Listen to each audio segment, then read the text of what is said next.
Enggak, kita nggak akan menuntut untuk ada mosi tidak percaya terus presiden kita yang tercinta ini untuk di-impeach gitu. Enggak lah. Ya enggak lah, kita nggak begitu. Ingin bantu memperbaiki negara dari segala sisi. Iya. Bisa aja nanti waktu dia tidak menjabat ada sebuah luka lama yang dibawa-bawa. Kita nggak mau. Kita mau selesaikan ini semua dengan baik. Dia tidak crash landing, dia smooth landing gitu loh nantinya. Dan kita bantu. Ada apa nih? 7 presiden sudah dikasih chance, sudah dikasih peluang untuk memimpin negara kita.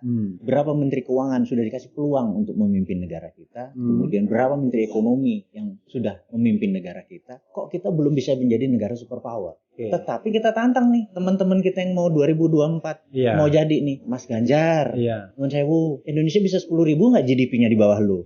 Apa planningmu? Terus Mas Anies, maaf nih, apa planningmu untuk jadiin 10.000 gitu? Jangan gimmick-gimmick aja gitu kira-kira ya. Kira-kira kita nanya aja, Mas AHY, kamu punya program apa? Bapakmu pinter, saudaramu kan banyak yang jago-jago. Apa planningmu? Ayo buka. Mumpung daripada nanti kita nggak challenge waktu dia jadi kita baru challenge, mendingan sekarang kita serang dia bisa memperbaiki.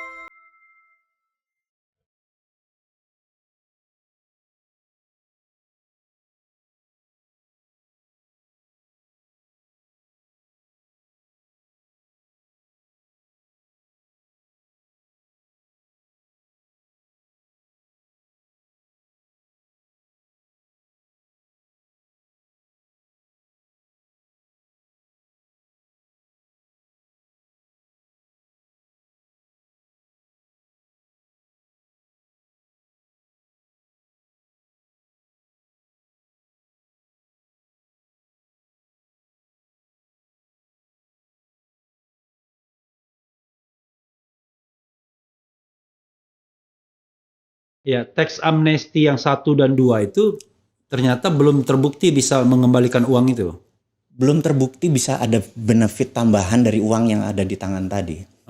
Akhirnya cuma menjadi operation expenditure. Jadi dia operation aja. Iya, untuk biaya itu. Kan harusnya menjadi capital expenditure. Saya pernah diceritakan seorang menteri ya sekarang masih menjabat, menterinya powerful. Dia bicara tentang pengusaha sawit. Dia bilang dapat HGU ya 30.000 hektar. Kemudian berdasarkan HG, dan HGU itu gratis, dia cuma bayar-bayar pejabat aja gitu-gitu kan. Begitu tanah HGU-nya dapat, emang tanah itu kosong. Kan ada ini katanya, ada kayu-kayunya. Betul. Kayunya ditebang, dijual, dapat itu 1-2 triliun katanya. Itu buat modal. Lalu tidak hanya buat modal katanya, 1-2 triliun itu parkir di luar negeri, ya cuma untuk operationnya saja dibawa bunganya buat ini. Operation, dan dia pakai jalan negara yang dibayari APBN, APBD. Terus ini minjem duit lagi. Iya, enak banget dia. Jadi belum usaha dia udah untung dia. Iya, tapi itu hanya segelintir orang. Bener nggak? Dan itu yang disebut nggak fair. Kaya miskin kita yang ini menambah kaya, yang ini kita nambah susah. Nah, kita pengen semuanya equal. Opportunity-nya ada pada semua orang. Itulah kira-kira itu kegelisahan pertama. Bung Bosman tahu berapa kira-kira uang kita di Singapura itu jumlahnya? Gini, more or less. Kalau uang beredar saat ini katakanlah 6.600 triliun. Kita tahu yang beredar di kalangan orang yang the top 10% itu mungkin merupakan 80%-nya. 80%. Ya 30% di sana lah. I see. Gitu. Jadi 6.600 itu kayak utang kita ya. Iya, makanya udah 1:1 sama uang beredar. Makanya. Utang luar negeri kita udah 7.000 sekarang. Udah 7.000. Itu kalau belum masuk utang BUMN. Iya, BUMN. Katanya ada juga utang yang nggak dicatatkan. Ada banyak. Makanya kalau dicatatkan kena ini sekian persen dari PDB. Belasan triliun juga. Enggak, kita nggak akan menuntut untuk ada mosi tidak percaya terus presiden kita yang tercinta ini untuk di impeach gitu. Enggak lah. Ya enggak lah. Kita nggak begitu. Ingin bantu memperbaiki negara dari segala sisi. Iya, karena bisa aja nanti waktu dia tidak menjabat ada sebuah luka lama yang dibawa-bawa. Kita nggak mau. Kita mau selesaikan ini semua dengan baik. Dia tidak crash landing, dia smooth landing gitu loh nantinya. Dan kita bantu. Kita mau buat untuk smooth landing itu ya dia harus memanfaatkan sisa 2 tahun ini untuk betul-betul membuat legacy yang baik. Itu yang mau kita ingetin. Udahlah, ngegas muda 8 tahun kemarin lah sama temen-temennya. Ini bagian untuk smooth landing. Kita orang Jawa tuh saya sih mikul dhuwur mendem jero. Saya mau ngomong itu tadi. Iya kan? Mikul dhuwur mendem jero. Jadi kita nggak akan tetap kita junjung dia mantan presiden ke-7. Dia pejabat Menko yang kesekian, dia wakil presiden, kita tetap menjunjung, nggak akan kita pesakitkan. Tapi pesan buat pejabat baru jangan begitu lagi. Cuman kita ingetin 2 tahun ini lo recover lah, gitu kan, yang ini. Terus yang baru nanti, oke, jangan kalau lu screw up, lu bisa keluarga lu, bukan lu yang di penjara, keluarga lu juga ikut di penjara, misalnya kayak gitu kan. Ngono ya ngono. Iya. Tapi ojo ngono. Ini yang kita bilang bahwa kita janji 2024 ke atas. Nggak ada lagi ribut sana ribut sini, kadrun, kampret, cebong, nggak ada. Kita garansi. Tapi kalau yang masih bagian dari mereka, gua rasa masih akan ada. Jadi gue cuma ngingetin nih. Makanya gitu. politiknya itu harus terbuka. Makanya kalau saya pribadi sama teman-teman berjuang agar presidensial threshold itu 0.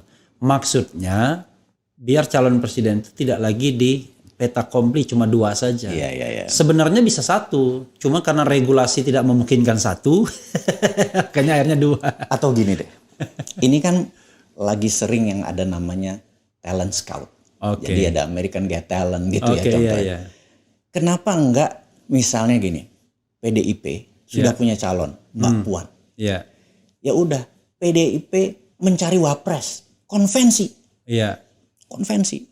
100 orang diseleksi. Yakin memang PDIP Puan?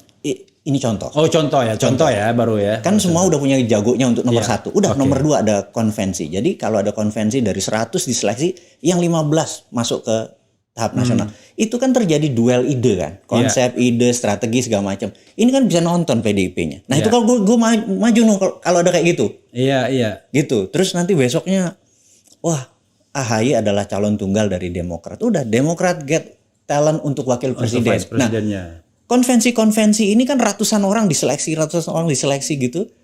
Di situ menurut saya pribadi itu jadi wake up call. Oh, ini boleh juga nih. Atau ini kita mulai aja. Apa Bang Refli get talent? Jadi saya kemarin ngomong sama Rocky di sini. Jadi kita mau melalui RH Channel atau channel lainnya juga, kita mau undang calon-calon presiden untuk diuji. Nanti, ini non yang di etalase ya? Siapa aja? Siapa aja lah. Ya kan, yang menyatakan dirinya ingin jadi presiden. Ya kan? Kenapa kita bilang presiden? Ya berarti kan nanti kualitasnya apakah dia jadi vice presiden itu soal lain. Tapi kan selalu presiden. Menarik. Kan? Nah, diundang. Nanti panelisnya itu dua menurut saya. Panelis ahli yang itu akan ditentukan kemudian. Ya, bila perlu panelis ahlinya di polling juga. Ya, siapa yang mau jadi benar. Ini misalnya Bosman Mardigo mau dites sebagai kelayakan sebagai calon presiden. Betul. Ya kan? Soal kita tradisi. Nah, lalu kita polling. Menurut Anda siapa yang paling layak? Ahli ekonomi misalnya, ahli politik. Siapa yang bakal mengcounter keekonomiannya gitu. Dia, benar nggak? Nah, kita bikin aja di polling kan, di sini kan bisa. Boleh. Jadi kan demokratis. Perkara ya ini kita tunjukkan ini pollingnya ini yang akan ini. Benar. Kenapa nggak kita lakukan itu mumpung masih cukup kan pendaftaran terakhir Oktober 2023 Oktober kan? Ya. Kalau nggak salah ya. Iya. Terus 2024 Februari. 14 Februari. Kasih sayang. Itu. Kasih sayang pakai cuan lagi. Kasih sayang pakai cuan. Nah, ini kan cukup ya untuk kita mengedukasi masyarakat versi kekinian. Gitu, versi kekinian. Apalagi sekarang kan kita kalau dulu kan agak sulit tipe orang bicara mengenai airtime ya kan, televisi mahal bro ya kan, wah gini kan belum tentu juga nanti menarik iklan dan lain sebagainya, apalagi yang datang oposisi. Ini kita nggak mikir iklan nih, kita yang paling penting adalah sarananya sudah ada YouTube kan, betul. Nanti di Refli Harun bisa di relay di mana-mana silakan aja. Itu bagus, gue setuju. Maksudnya itu. Yuk kita garap gitu ya. Itu serius ya. Dari kita Jadi kan. Saya udah 2 nih orang serius. Either mau jadi organizer atau menjadi peserta konvensinya, atau itu soal lain. Menjadi apa tadi? Peserta atau kita menjadi jadi panelis yang akan ini. Nggak masalah kita. Itu yang harus kita lakukan. Tapi kalau Bung Bosman kalau misalnya jadi panelis apa? Ekonom ya? Saya lebih prefer tentang kebijakan luar negeri, foreign policy. Oh, foreign policy ya. Karena bisa foreign policy, bisa public policy, bisa ekonomi, makroekonomi misalnya. Betul. Gua lebih kalau ditanya lebih ke foreign policy karena itu lebih harus jelas itu ininya. Foreign policy. Boleh nanti kita Ayo kita garap. Gitu. Enak nih kalau gue kalau kayak gini. Jadi ringan semua orang tuh yang pro kontra duduklah. Lo denger dulu, lo ini lo dulu. Mau cebong, mau kampret, pokoknya lo kalau mau ada ide ya duduk di sini gitu. Dan kita kolaborasi sama semuanya. Iya. Jadi kita nggak. Jadi kita ingin mencari pemimpin yang berkualitas, ya kan? Bukan pemimpin yang katakanlah belum apa-apa dilabelisasi, ya kan? Wah, ini kalau memimpin bakal jadi kadrun, bakal jadi ini dan lain sebagainya. Benar, Justru itu bagian dari klarifikasi dia, nanti disclosure dia. Lo dibilang alatnya ini nih, alatnya cukup gitu misalnya. Kan? Nah, kalau ente nggak kuat begitu ya ente jangan jadi pemimpin. Bener. Lo baru ditanya aja udah marah, udah baper kan? Ya. Apalagi nanti jabat lo punya power. Gitu kan? Good point. That's good point, ya kan? Ini harus ditagih nih saya. Nanti Rocky Gerung juga udah ngomong begini. Si Bosman sama lo tuh gitu aja udah. Udah. Jadi nanti ini bulan apa ini? Ini bulan Juli. Insya Allah kita realisasikan Agustus. Agustus jadi. Bila perlu kita launching 17 Agustus. 17 Agustus. Kumpulin kita orang-orang itu. Bener. Pada 17 Agustus gue mau umroh. Umroh dulu dah. No. Umrohnya September. Jadi 17 Agustus ya kita launching ya. Insya Allah ya. Insya Allah kita atur. Karena gue seneng banget untuk menyuarakan versi kekinian supaya ada banyak corong-corong. Iya, jadi perlu kita ada kompetitornya. Iya, kita ini kan yang penting itu open mind. Kan kita bukan mencari pembenaran, kita mencari yang terbaik di antara kita. Orang kalau dalam kepemimpinan itu kalau orang merasa dirinya tidak lebih baik, ya dia silakan orang lain, ya kan? Kalau ini udah nggak baik, nyotot aja. Gue nggak komen itu. Oke, itu soal pajak ya, soal pajak, kemudian soal ya ini ya concern soal kepemimpinan. Soal apa lagi, Bung? Yang menjadi pemikiran hari belakangan ini. Paling enak kan nanyanya begitu. Iya, jadi gini, ada kekuriusan. Oke. Curiosity. Rasa ingin tahu. Jadi kalau orang nanya gitu, Bosman minta tanda tangan. Iya. Selalu di atasnya saya tuh nulis hal yang sama. Keep curious, Bosman. Gitu ya. Oke. Gitu. Saya pengen semua kalau orang Indrayana keep fighting corruption. Oh iya. Karena gue pengen semua tuh orang curious terhadap apa ya, terhadap tentang sains, tentang ekonomi, tentang apa, curious. Nah, tadi pertanyaannya gue lompat lagi tentang curious. Ya, jadi satu kan tentang pajak. Kedua kita udah intermezzo ngomong. Nah, sekarang apa lagi yang dipikirkan? Gue tuh curious gini. Indonesia itu lahir tahun 1945. Oke. Tiongkok tuh lahir 1949. Kita tuh 4 tahun lebih tua dari Tiongkok. Dan tahun 50 Korea Selatan masih perang saudara. Masih perang. Itu Cina masih nanti 20 tahun kemudian Singapura setelah tahun 60-an. Masih berantem semua. Iya. Kita tuh jauh lebih kaya, tahun 55 kita bisa ngundang pemimpin terus gitu ya. Iya, Asia Afrika. Tadi sampai pada perbandingan. Jadi kok bisa Indonesia 4.300 sementara Singapura berapa, Cina berapa? 60.000, Cina 15.800 per kapita. Iya. Itu 60.000 itu adalah 12 kali lebih besar dari Indonesia ekonominya gitu ya. Emang sih Indonesia populasinya besar secara jumlah. Tapi kan growth-nya, pertumbuhannya itu. Nah, ada apa nih? 7 presiden sudah dikasih chance, sudah dikasih peluang untuk memimpin negara kita. Berapa menteri keuangan sudah dikasih peluang untuk memimpin negara kita. Kemudian berapa menteri ekonomi yang sudah memimpin negara kita. Kok kita belum bisa menjadi negara superpower? Kan pertanyaan ekstrim. Menjadi negara superpower. Kita nggak mau menjadi negara market. Jadi time-nya itu sudah memenuhi karena kita tahun 45 dibandingkan dengan Jepang yang baru kalah, Korea Selatan yang perang saudara, Tiongkok yang baru merdeka gitu-gitu ya.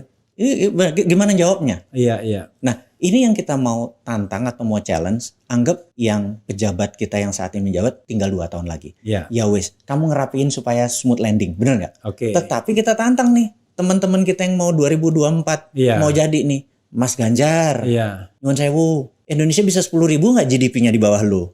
Oke. Apa planningmu gitu ya. Ya. Terus Mas Anies, maaf nih, apa planningmu untuk jadiin 10.000 gitu. Jangan gimmick-gimmick aja gitu kira-kira ya. Kira-kira kita nanya aja, Mas AHY, kamu punya program apa? Bapakmu pinter, saudaramu kan banyak yang jago-jago.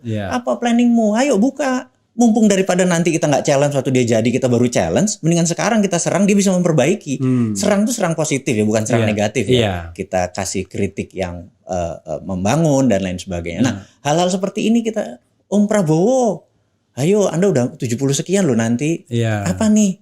Sementara voter Anda semuanya milenial yang gadget ininya. Apa yang buat Indonesia menjadi 10.000 di bawah kamu?